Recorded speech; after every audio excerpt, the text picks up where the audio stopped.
Hello. Hello, everyone. Happy Thursday, April the 9th. And I hope you're all doing okay. The other night, we had our power go out in the middle of the night. Let me tell you, that was really annoying. And I have, throughout this Lent season, Lent is about to end, but throughout the Lent season, I've actually skipped lunch and dinner on every Wednesday. And it has surprisingly gotten a little easier. And and we'll circle back to that because I really enjoy whining about it. And but it actually influences what I was thinking about today. And so one of the things I was thinking about the exiles. And so these folks were carried away to Babylon, and they were forced to be away from their home and away from the land that they called their own, and away from their temple. And there was this big buildup when they finally were able to go back, and they were really excited about rebuilding their temple. And so they got all the master builders, and this is actually in Nehemiah and Ezra, some of this conversation, but they're all so excited to go back. And what happened is that they built this temple, but it felt like a shabby temple. It just wasn't the same. And so there's quite a bit of literature where they are bemoaning the fact that the temple is just it's not found its former glory, and it doesn't satisfy what they thought it should. And some of those folks were alive whenever they had the old temple, and they had Solomon's temple, and then at the beginning of the exile, that was kind of destroyed, and all the rich stuff was carried away. And so let me see if I can put a couple of these thoughts together. One of the things that we can learn through the Old Testament and through specifically the exile, we can learn both ways to do life and ways to not do life, right? And we can learn by example of what to do, and we can learn by example of what not to do. And to be sure, the temple, and this is called the Second Temple era, the Second Temple era was not the same as the First Temple. It wasn't as good. And later on, King Herod actually came back and tried to add some splendor to the temple again, but it never really found its footing again. Even during the days of Jesus would have gone to the Second Temple, and he seemed to know it wasn't everything it was cracked up to be. But if we're trying to learn from the mistakes of Israel and the mistakes of the exiles, I think we also have this obligation to learn from their discontent, right? And so what I mean is this: when I've been fasting on Wednesdays, I get up on Thursday morning and I have the tastiest protein bar that I have all week. And all day on Thursday, I probably overeat, but everything I eat is delicious. And what I have told my kids over and over is I say to them, hunger is the best sauce. And apparently there's a similar quote in Ken Follett's book, Pillars of the Earth, and I can't remember exactly how he says it, but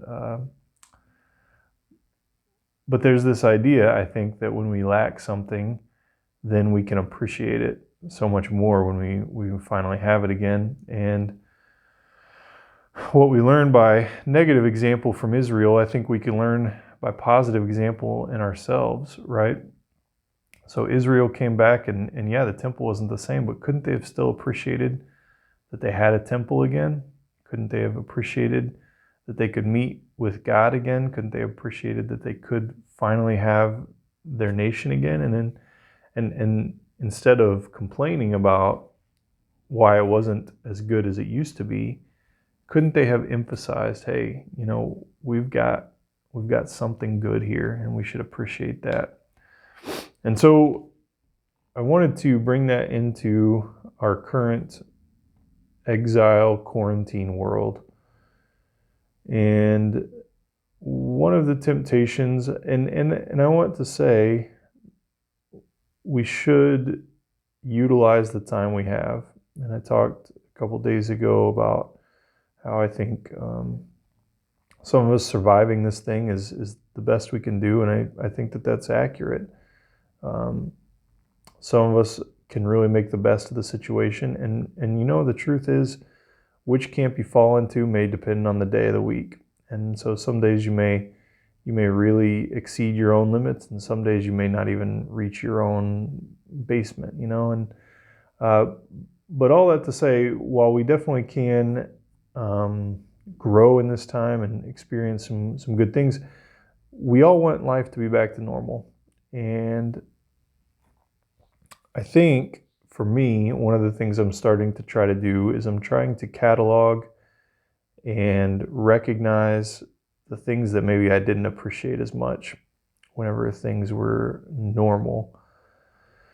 So simply the ability to go and to walk into Chipotle to get a burrito. By the way, Chipotle discontinued carne asada, so maybe it's time to protest and boycott Chipotle. But the ability to go and sit with friends for lunch and catch up on their week. Sometimes I always enjoyed it, but sometimes I would not look forward to it as much as I should. And now I see that catching up with friends is a lifeline, right?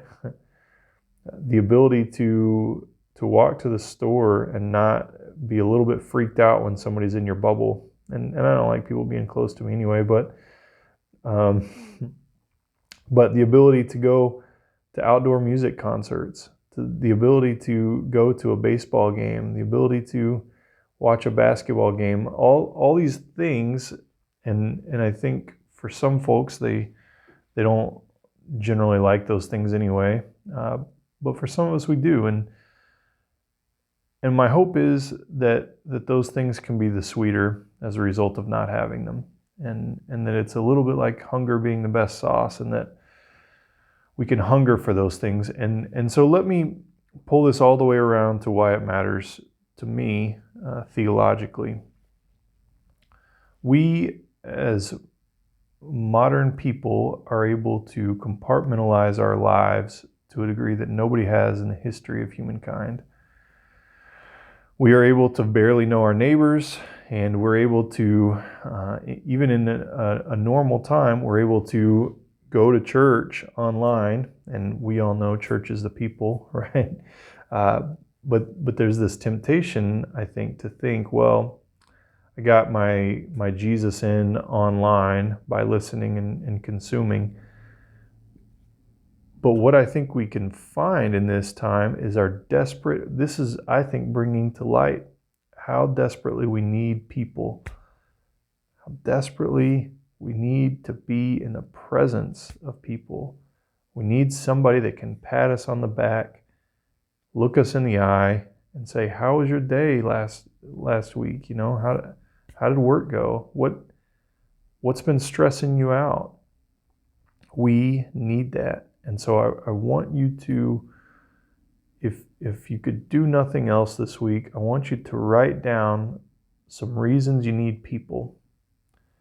And reasons you need to be in the presence of people. And I want you to consider how you can make sure that you're doing that whenever life returns to whatever normal is. Because one of the things I fear is that we're going to recognize how much we need people, and then we'll go on living our compartmentalized lives.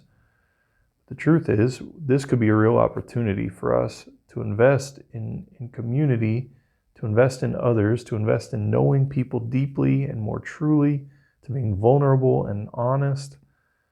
This could be a doorway to that.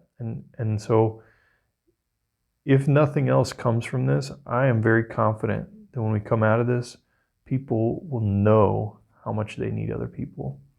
So my hope is that we all recognize that, and my hope is that we all lean into that when we get back. We don't want to be like Israel. Came out of exile, they found their temple, but it just wasn't a perfect temple. Let's come out of exile. Let's find one another again. We're still not going to be perfect. None of us are, but we do need each other. And let's remember that when we come out of this whole thing. Praying for you and hoping and looking forward to the future, to a day when things can feel somewhat normal again. And maybe in that we will be changed and we will be greater than we were before. See you next week.